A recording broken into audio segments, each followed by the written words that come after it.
Olá pessoal, na aula de hoje nós continuaremos a nossa viagem fantástica pelo mundo animal. E hoje nós veremos os artrópodos.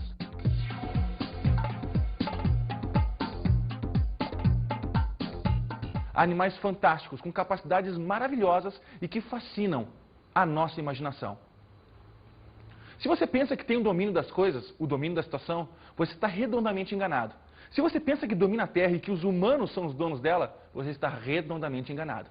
Isso porque a Terra já tem um dono, e já faz muito tempo. E os donos são eles, são os artrópodos.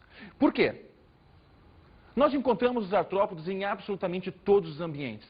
No subsolo, acima do solo, voando nas águas doces e nas águas salgadas. Gente, os artrópodos, eles dominam o mundo. Para vocês terem uma ideia, apenas numa organização de um formigueiro, existem mais formigas do que uma população de uma cidade pequena, de mais ou menos 10, 15 mil habitantes, apenas em um formigueiro. Outro exemplo disso, citando ainda as formigas, é a capacidade que as formigas têm de deixar a gente realmente enfurecido, quando elas, a todo preço, sempre alcançam o nosso açucareiro. Olha, você pode arranjar 1000 maneiras de esconder eles dali. Agora, as formigas vão achar. Até me lembro de uma coisa que aconteceu comigo. Há um tempo atrás, mais ou menos quando estourou a época do verão, eu deixei uma açucareira em cima da mesa. As formigas acharam. Deixei em cima da pia. As formigas acharam. Deixei na sala. As formigas acharam. Olha, não havia Cristo que fizesse com que eu conseguisse me livrar das formigas. A única solução que eu achei foi a geladeira. Os apêndices locomotores articulados são características geral deste filo, que é chamado de artrópodo justamente por isso, pela presença de articulação no seu corpo. Falando ainda um pouco sobre essa característica geral de todos os artrópodos, nós percebemos que todos eles possuem a presença do que nós chamamos de um exoesqueleto, que é responsável justamente pela proteção e pela sustentação desse animal. Os artrópodos, eles são subdivididos em 5 grandes grupos. O primeiro grupo é o grupo dos aracnídeos, onde nós encontramos as aranhas, onde nós encontramos os escorpiões e encontramos os ácaros. Aliás, os ácaros, nossa, quanta injustiça com eles. Porque sempre quando nós falamos em aracnídeos, a gente lembra em aranha, escorpião e acaba esquecendo desses pequenos seres que têm sim a sua parcelinha de importância no nosso mundo. Você já viu um ácaro? Você conhece um ácaro? Você sabe da importância que um ácaro tem? Vamos ver a enquete que nós fizemos na rua, perguntando a respeito desse animal fantástico. Vamos dar uma olhada. Fala aí! O que é um ácaro? Eu acho que é aquele negócio da alergia que tem no tapete, sei lá, tem onde tem poeira. Só sei porque eu tenho alergia de ácaro, meu médico falou. O ácaro é um aracnídeo, né? Da classe dos artrópodes. É um aracnídeo dos artrópodes. Um aracnídeo da classe artrópoda. Artrópoda. É um aracnídeo, tem 8 patas e pertence à classe artrópoda. Muito bem. Os ácaros, como vocês podem ver, eles estão presentes em absolutamente todos os locais. São animais detritívoros, gostam de comer células mortas, que nós encontramos em tapetes, em locais muito empoeirados. Vamos falar um pouquinho das características dos aracnídeos. Os aracnídeos são animais que não possuem uma cabeça, um tórax e um abdômen separado. Não, eles possuem uma cabeça fusionada com tórax, formando uma estrutura que nós chamamos de cefalotórax. Nesse cefalotórax estão inseridos o que nós chamamos de apêndices locomotores articulados. Então, nesse cefalotórax dos aracnídeos, nós encontramos 4 pares de apêndices locomotores, 8 patas. E não encontramos a presença de nenhum par ou de nenhuma antena. Nós observamos ainda nos aracnídeos a presença de palpos junto à boca. Esses palpos têm uma função de captura e de defesa no animal, e eles são responsáveis por carregar o alimento até a boca desse bicho. No caso especial do escorpião que vocês estão vendo, existe um abdômen comprido com a presença de uma peçonha no final dele. Esta peçonha é um órgão feito principalmente para a defesa do animal. Ele não costuma utilizar ele para ataque. Nessa segunda figura, nós vemos uma aranha. No caso dessa aranha, é uma aranha caranguejeira. Muitas pessoas elas têm horror, têm ojeriza a esse animal, mas é um animal extremamente dócil e que não costuma ser agressivo. O tamanho ele realmente assusta, e esses pelos que recobrem o corpo do aracnídeo servem muito também para a sua proteção. Toda vez que nós encontramos eles passando por algum perigo, eles costumam soltar esses pelos que contêm uma substância irritante. Nesta outra figura nós temos a tarântula. E por último, o nosso coitadinho, né? O nosso injustiçado ácaro, né? Este ácaro, ele não é visível a olho nu. Nós conseguimos observar ele apenas numa microscopia óptica, neste caso, numa microscopia eletrônica. Vamos ver agora o trecho de um filme chamado O Mundo Invisível. Nos sofás e camas das casas mais bem cuidadas, microscópicos acarinos de poeira vivem silenciosamente suas vidas. Como dinossauros em miniatura de um distante e perdido mundo, seus corpos dificilmente crescem o suficiente para serem vistos a olho nu.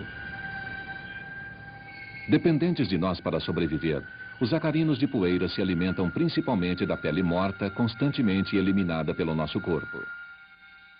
Bom, neste filme a gente pôde ver aonde nós podemos encontrar os ácaros, né? Então, na verdade, a presença deles é a presença doméstica, é a presença onde realmente as pessoas convivem, é onde as pessoas caminham, sentam, enfim, têm a sua vida normal. Eles costumam se alimentar de células mortas. Esse é o alimento deles.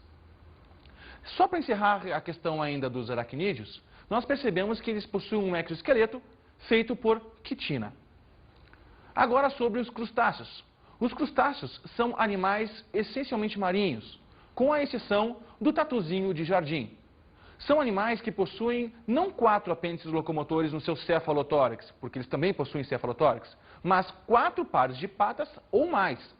As 4 pares de patas que nós encontramos inseridos no cefalotórax são geralmente para sua locomoção, são patas maiores. Existe um conjunto de patas que está inserido em seu abdômen e que serve para outras funções, como reprodução ou até mesmo a natação desses animais nesses ambientes. Nós também encontramos nos crustáceos a presença de 2 pares de antenas. E também encontramos neles a presença de garras, né, que nós chamamos também de palpos, para a captura do alimento. Os exemplos: lagosta, siri, camarão, caranguejo, entre outros. É importante ressaltar também que esses animais são feitos por um exoesqueleto não de quitina, mas agora sim de calcário. A terceira classe é a classe dos insetos. Os insetos são animais geralmente sociais e costumam formar então o que nós chamamos na ecologia de sociedades, onde existe um padrão de hierarquia. Vamos pegar como, por exemplo, as abelhas. As abelhas possuem uma abelha rainha, uma abelha operária, um zangão. Enfim, nós temos então uma distinção de tarefas com hierarquia. Muito bem. Esses animais, os insetos, como por exemplo a abelha, a formiga e a barata, possuem também um exoesqueleto de quitina. E agora, na sua composição corpórea, eles possuem não mais um cefalotórax, mas uma cabeça, um tórax e um abdômen. E no tórax inserem-se 3 pares de patas. E na cabeça, apenas um par de antenas. A quarta classe é a classe dos diplópodos, onde nós temos animais muito semelhantes aos anelídeos. Mas por que nós não conseguimos, então, colocar os diplópodos dentro do filo dos anelídeos? Porque eles apresentam segmentos articulados com fins locomotores, os apêndices locomotores, muito bem desenvolvidos, por sinal. No caso dos diplópodos, nós temos 2 apêndices locomotores por segmento, diplópodos, 2 pares de patas por segmento. Ainda sobre os diplópodos, são animais com uma aparência mais arredondada e não são peçonhentos. E o exemplo que nós temos é a da Maria-Café, também conhecida como piolho de cobra. Para ter uma ideia de como esses animais não são agressivos, ao serem tocados, eles têm uma tendência de se enrolarem para se proteger, e não do ataque. O ataque ele fica com relação aos quilópodos, onde nós temos como, por exemplo, a lacraia. Os quilópodos não têm 2 pares de pata por segmento, mas apenas um.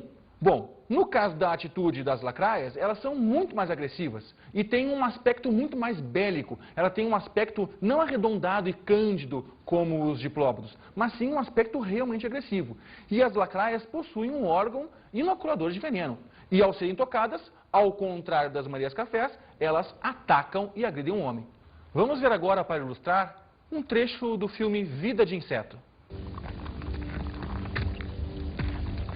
Vi essas formigas fazerem coisas incríveis. Todos os anos essas formigas conseguem pegar comida para elas e para os gafanhotos. Então, qual é a espécie mais fraca? Formigas não servem a vocês. São vocês quem precisam de nós.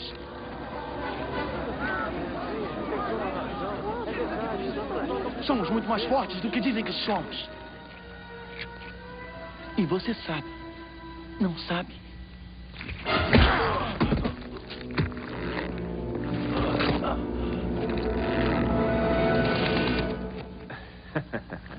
Pois é, princesa.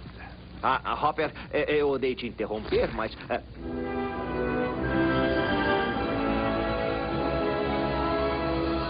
Vocês aí, pra trás!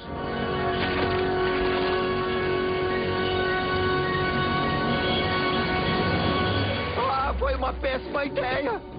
Sabe, Hopper, a natureza tem certas regras. As formigas colhem a comida, as formigas ficam com a comida e os gafanhotos voam.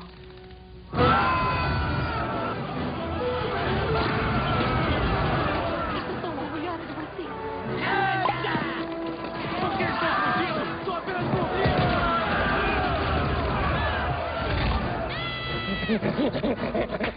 Ai, gafanhoto, muito sem graça. Pra cacete! Como vocês puderam ver nas imagens do filme, existe uma leve tendência de nós transformarmos bichos, animais, em humanos.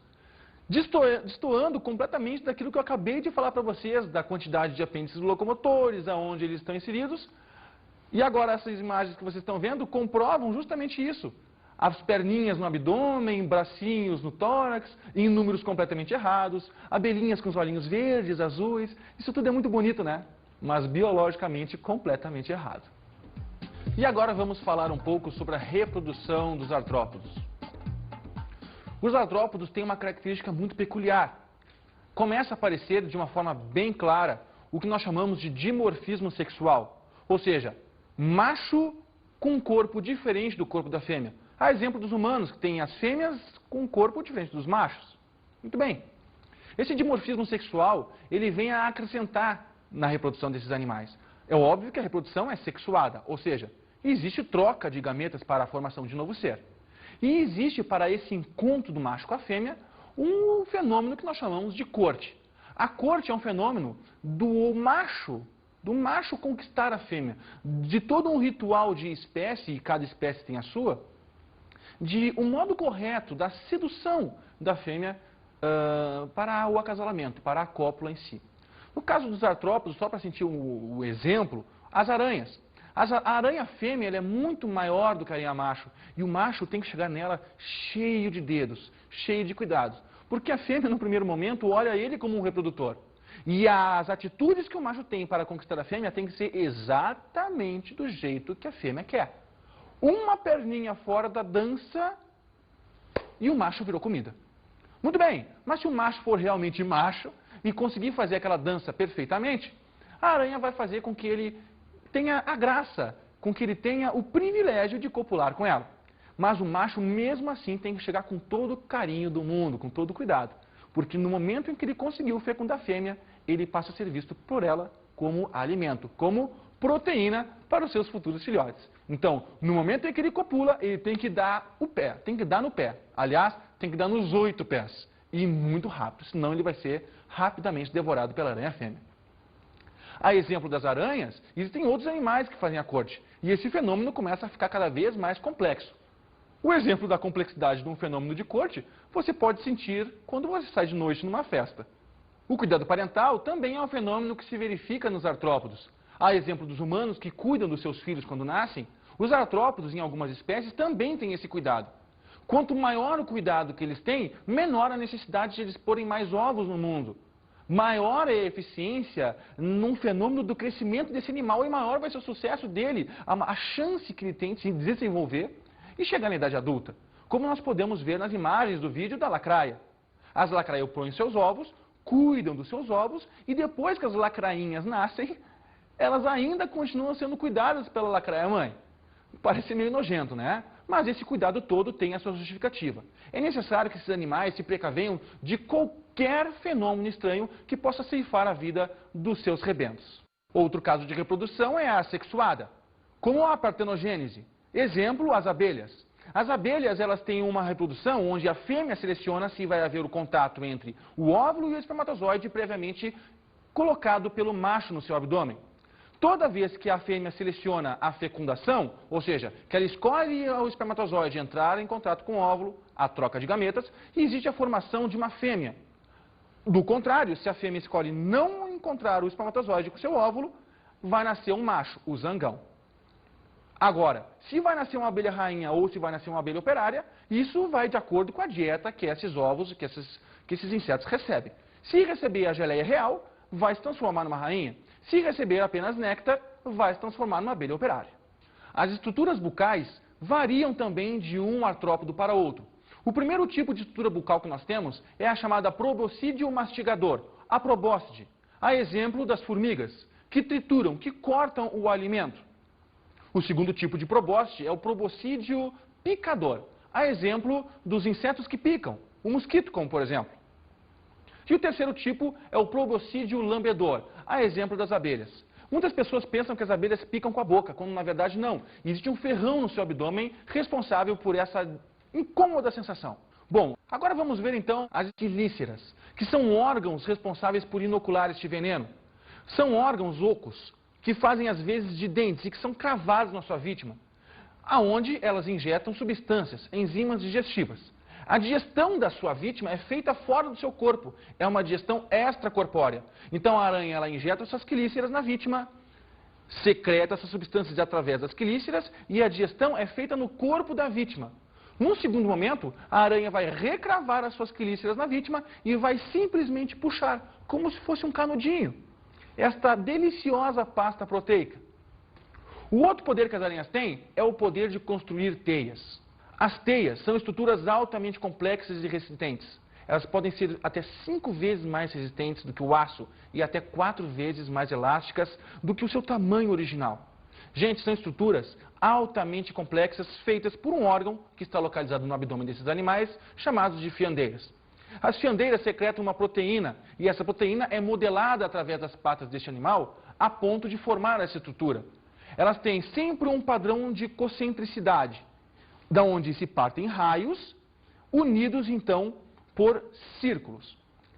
É importante frisar que nos raios desta teia não existe a presença de uma substância pegajosa, e é por aí que a aranha caminha. Porque se fosse do contrário, ela ficaria presa na sua própria teia. A teia é um artifício de caça desses animais, que se alimentam de outros animais. A aranha é um predador obrigatório. Vamos ver agora o depoimento de uma pessoa que cria artrópodos. As aranhas, elas são predadoras, né? Tanto que a principal característica da aranha é a presença de quelíceras. Quelíceras são aquelas estruturas que servem para inocular e injetar o veneno na presa. E daí ela vai fazendo uma digestão fora e se alimentando da parte líquida. Essa parte dela que está sem pelo aqui no abdômen é porque ela usa esses pelos para caça. Então ela esfrega as pernas no abdômen dela, solta esses pelos, a presa fica tonteada e então ela consegue capturar. Então ela está carequinha aqui porque ela já caçou bastante. Então ela tem que fazer uma muda agora para poder recompor esses pelos. Né? Essa aqui é a caranguejeira, que os americanos chamam de tarântula. A gente não chama ela de tarântula, a gente chama de caranguejeiras. Elas se alimentam de invertebrados, no geral, e pequenos ratinhos, pequenas aves. Né? Isso é um hábito bastante variado. E ela não tá querendo se alimentar, né? Provavelmente por ela não estar... Você vê que o abdômen dela está grande, né? Ela está com bastante recurso alimentar e ela não quer, ó. Ela não está querendo... Não é nociva aos humanos. Todas as aranhas têm veneno, com exceção de um grupo só. Todas as aranhas têm veneno. Só que vai depender se esse veneno vai reagir ou não com o nosso corpo. Só são 3 aranhas em que o veneno reage com o nosso corpo. Tá? A viúva negra, a aranha marrom e a madeira ou um ou outro grupo. No nosso caso, aqui no Brasil, a gente tem a aranha marrom e a madeira. Né? Então, elas não são nocivas para o ser humano. Muito pelo contrário. Elas mantêm a população dos insetos no número razoável. Ela faz todo o controle biológico. Então, ela é favorável para a gente. Essa aqui é a espécie, é a aranha marrom, gênero Loxosceles. A espécie mais peçonhenta que a gente tem aqui no Brasil e aqui no sul, principalmente aqui em Curitiba, ela causa mais de 3 mil acidentes por ano. Então, é um bicho que a gente tem muita aranha dessas na casa. E o cara está fazendo agora, ele está cortejando a fêmea. Porque as aranhas, elas, como eu tinha falado, elas são predadoras e são extremamente canibais. E para poder copular, o macho tem que hipnotizar a fêmea. Então, algumas aranhas o macho dança para a fêmea, em outras aranhas ele caça uma mosca, dá de presentinho para ela, enquanto copula, enquanto ela está comendo. E aqui, no caso da aranha marrom, ele toca nela. Você vê, ele tem o pedipalpo do macho, que está tocando nela agora. Esse pedipalpo são duas estruturas que vai inocular o esperma, então o esperma está na pontinha do pedipalpo, e ele toca nela, passando uma comunicação para ela, de que ele é o macho da espécie dela, que ele está a fim de copular. Se o macho não conseguir fazer a fêmea entrar no estado de hipnotismo, ela ataca ele e mata ele. Então, o macho bom, que vai perpetuar os seus genes, é aquele macho que consegue seduzir uma fêmea. Tá? Ela está movimentando o abdômen, e provavelmente nesse movimentar o abdômen ela está exelindo um odor característico da espécie, que vai dizer para ele também se ela está no período reprodutivo ou não, enfim. Ó, agora ele fica de frente para ela, aí ele vai tocar o pedipalpo dele no pedipalpo dela, né? Ó, ela já se levanta um pouco, ele vai entrar por baixo dela para poder introduzir os pedipalpos na abertura genital dela, que fica na parte de baixo do abdômen. Então é super risco, ele está correndo um risco enorme ali. Então ela levanta o corpo agora, ó, ele vai tocando os pedipalpos, ele vai segurando as pernas, observe aí quem está segurando a perna, se acontecer alguma coisa, ele joga ela para trás e sai correndo. Né? Então agora ele abaixa, eles estão copulando, ele está passando o esperma do pedipalpo dele para dentro do corpo dela. Essa cópula pode demorar alguns minutos, como pode demorar horas. No mundo a gente tem vários casos de morte com aranha marrom. Para poder morrer, a pessoa já tem que ser uma pessoa debilitada. Crianças e velhos e pessoas idosas são potenciais para qualquer acidente, com escorpião, com aranha, enfim. São acidentes que incomodam, as pessoas têm que parar de trabalhar, têm que parar de ir para a escola, né? Então é preocupante. Né? Tem dois tipos de veneno, o veneno que atua no sistema nervoso e o veneno que mata as células. Então, por onde ele for escorrendo por dentro do corpo, ele vai matando as células e pode ficar assim uns buracos na pele bem grandes, que tem que fazer plástica e tudo para recompor.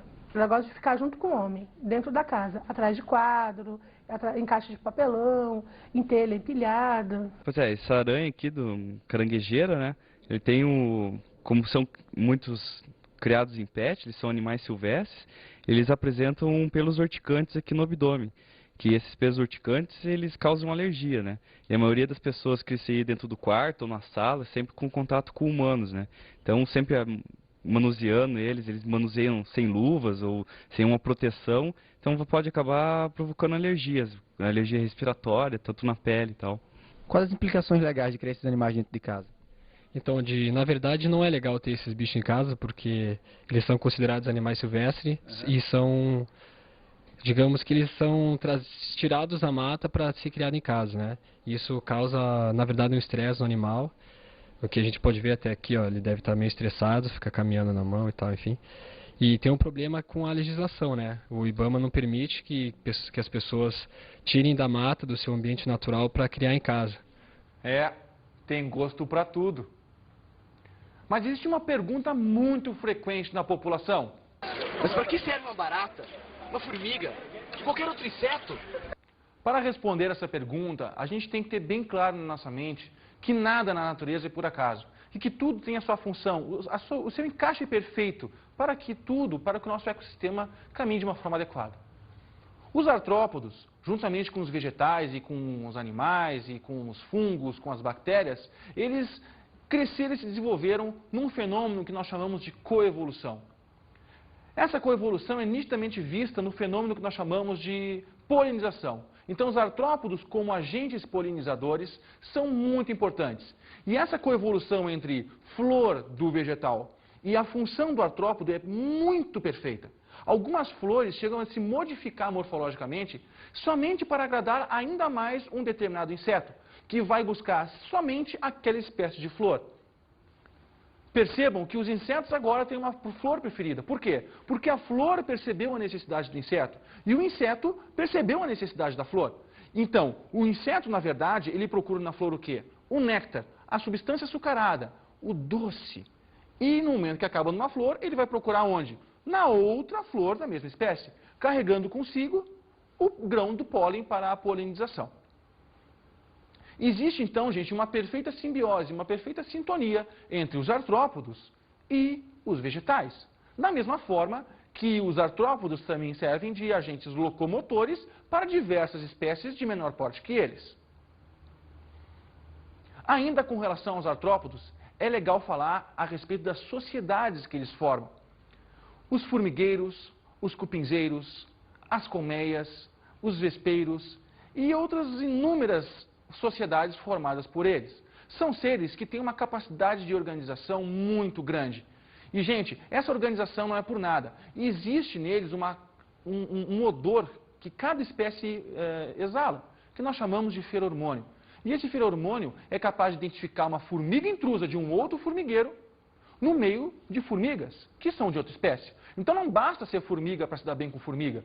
As formigas elas têm que ser da mesma espécie e do mesmo formigueiro. Qualquer intruso que entra ali, existe um sinal de alerta que é tocado. Ainda é legal a gente comentar a respeito da cadeia alimentar. A importância que esses animais têm naquela famosa relação de quem come quem na natureza. Uns são carnívoros, outros são herbívoros, outros são detritívoros, comem matéria orgânica em decomposição. Mas seja lá qual for o papel deles nessa cadeia alimentar, no seu nível trófico, a importância já está estabelecida por si só. Agora, vamos falar de onde vieram os artrópodos, afinal de contas. Os artrópodos, gente, eles vieram dos anelídeos. E como é que nós conseguimos comprovar isso?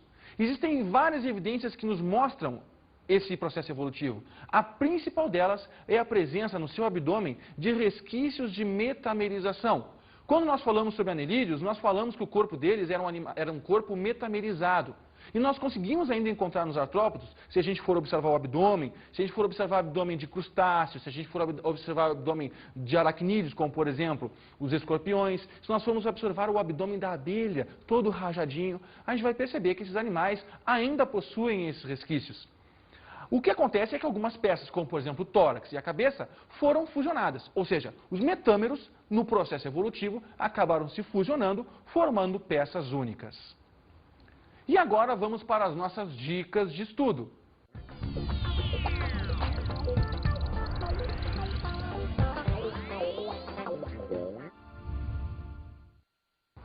E como dica de estudo para vocês, vou deixar 4 filmes para vocês observarem. O primeiro é Aracnofobia. O segundo é O Homem-Aranha. O terceiro, A Mosca. E o quarto e último filme, Joey e as Baratas.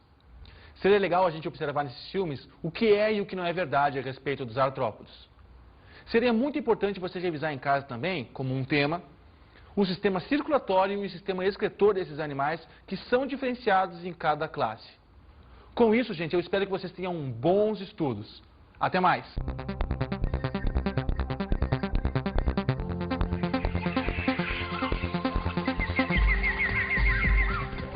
Na aula de hoje estudamos os artrópodos. Animais com corpo articulado recoberto por um exoesqueleto. Vimos a classificação dos artrópodos. E os 2 tipos de exoesqueleto, de calcário e de quitina, a distribuição de apêndices locomotores e antenas pelo seu corpo. Também conversamos sobre artrópodos como agentes polinizadores. E a importância que esses animais têm no ecossistema como agentes polinizantes, agindo então numa coevolução com outros reinos da natureza. Bons estudos!